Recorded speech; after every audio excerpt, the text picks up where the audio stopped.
Hey, what's up YouTube? This is Drew Meyer with Meyer Construction. I figured I'd throw this in as a table saw comparison, try to help some people out. When I originally bought the Ridgid table saw, I was between these two. The Ridgid setup was a little cheaper, so I went ahead and went with it. I've had the saw for 4 years and it finally broke. I did like it, but I would say it's significantly underpowered from the DeWalt saw, and the price difference now really it may be $100 I think. A few different things if you're looking at buying one of these table saws is I did like the portability of the Ridgid. It folds up real nice, and it's nice kind of the system how it wheels around,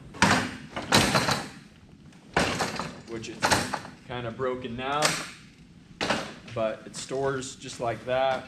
You can wheel it around. It's got levelers on the feet, so once you get it set up, it's easy to kind of pull around where you need it versus the DeWalt. It is not as portable, I would say. Everything stores away nice on the Ridgid. The fence is pretty heavy duty. I will say though, with this system, to keep it square with your blade, you have to fine tune it a lot and always check it.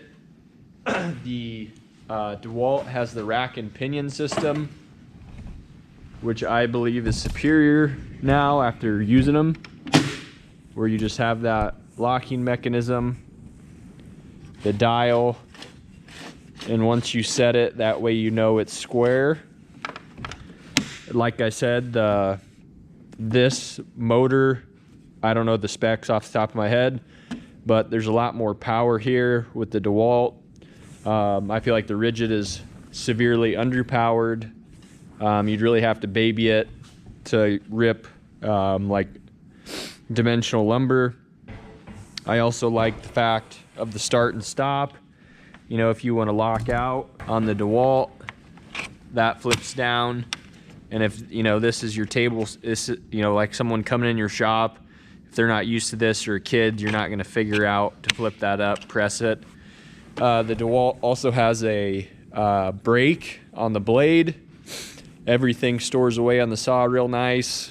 The only issue I have with the DeWalt so far is the riving knife. It's very hard to adjust, and mine's slightly off, so I still need to look on YouTube and see if there's a video out there how to adjust it. What ended up breaking on my Ridgid is the mechanism of how to raise and lower the blade. There's this little piece in the center which you have to loosen, which I had a buddy borrow it and actually break it once because it's not very intuitive on how to work with it. If someone doesn't know and they try to wrench on this, they'll break this knob. I think that's what happened. Why this finally broke is the same thing happened again, except this time it broke the mechanism that actually raises and lowers the blade. But to turn it and raise the blade, it was always difficult, and you really had to crank it hard, whereas the DeWalt, very simple. I mean, you really had to crank my Ridgid towards the end to get it to raise and lower.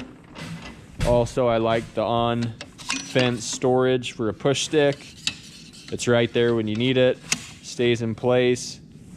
One thing I thought I wouldn't like, that originally was like a factor why I bought the Ridgid saw, or table saw, is that for some reason I thought it'd be nice to have a big table, you know, to have that ability to have that space, which I don't know why. I always just thought, oh, that's nice. Which now, after using the DeWalt, I would say this system is superior, where you leave everything just set up, pop your deal. This just slides out. That drops down where your sheet goods can ride on that ledge. And there you go. It's essentially the same thing. Maxed out 24 and 3/4, which maybe the capacity is greater here. We'll check it quick for the sake of the video. Anytime you want to extend this though, you have to take your fence off. About right there is where it looks like it can be. It's a 24 1/4, so the DeWalt actually has a greater rip capacity. But like I said, the DeWalt just has a lot more power. It's also got a brake on the blade.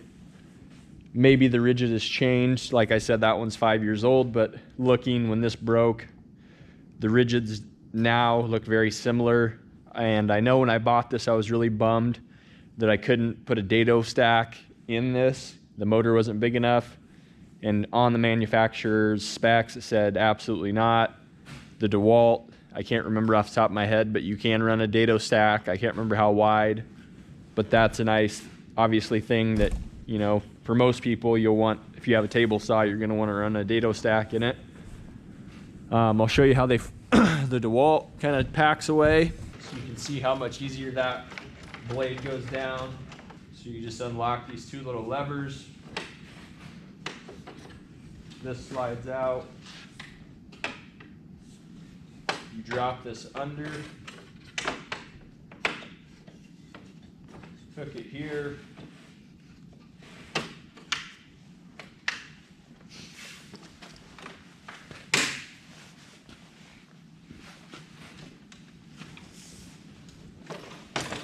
And then it's as simple as just putting the legs down. And I will say the quality, obviously this is a higher dollar saw. Quality of just everything on this is a lot heavier built than the Ridgid. The Ridgid always felt cheap, a lot of plastic on it.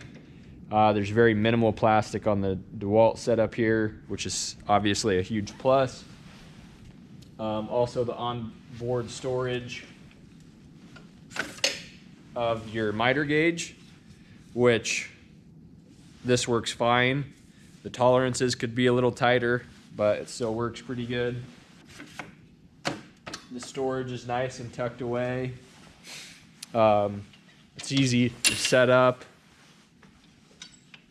Another thing I like is this base is a lot more solid. The Ridgid has those levelers on the feet. And no matter how tight you get them, they eventually always get loose. I thought I'd put this video out because I always appreciate reviews, and when I'm looking to buy a tool or really anything, I always really appreciate reviews online to get people's perspectives. So hopefully this review saves people some money, and if you're between these two saws, you don't make the same mistake I do. Like I said, that saw, I've had it for 5 years, so it doesn't owe me anything, but still, if I probably would have purchased the DeWalt in the first place, I'm sure this saw would still be running and fine. Another thing that I wish I wouldn't have bought now that the Gen 3 15 gauge nailers came out. This is nice, but it has a real issue with setting nails, especially with MDF. You pretty much, I don't even use this if it's MDF because it just totally destroys it, which dimensional, or not dimensional, but like when I'm doing poplar trim or actual wood trim, it's decent, but like if you're hanging doors with it and the jamb is you know, particle board or any, you know, not actual lumber, this is not a good option for you. It'll destroy it. I've heard the Gen 3, both the 16 and the 15 are awesome, and they resolved that issue. I have the 18 gauge Gen 2, and that thing is awesome. It always sets nails. I've had really good luck with it, but as far as this 15 gauge, if you're thinking about buying it because they're going to go on sale, definitely do not buy it because you will not be pleased with it. But yeah, so there's a couple little updates and kind of product reviews. I just always like to throw stuff like that out there to try to help anybody. So yeah, there you have it. I figured I'd do a little kind of product review spot just to help anybody out, give my 2 cents. Hopefully some of that information helped. If you're new to my channel, right now I'm doing a barn restoration. That's what I'm doing right now, is fixing up some old doors Here when the weather warms up, I'm gonna be painting it. So if any of that interests you, please check out my channel. That's Meyer Construction. It's all things carpentry there. Part 2 of the barn restoration series will be coming out soon. So stay tuned for that, and be sure to subscribe to keep updated, and hit that bell icon for notification. So that wraps up this video for today. Thanks for watching, and keep hammering.